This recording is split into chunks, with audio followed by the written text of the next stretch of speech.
Choosing whom your Facebook ads reach is one of the most important factors for your success. With custom audiences, you can bring back people who have expressed interest in your business and will likely make a purchase or become a lead.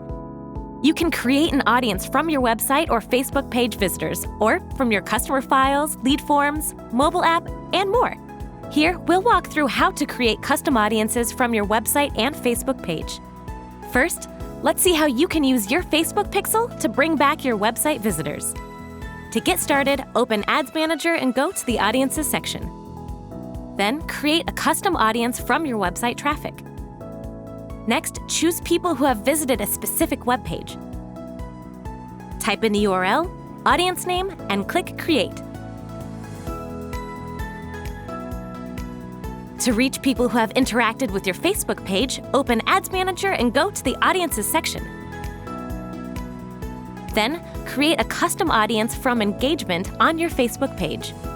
Next, confirm your page, date range, audience name, and click Create. Now that you've created your custom audience, you can use it in your Facebook ad campaigns.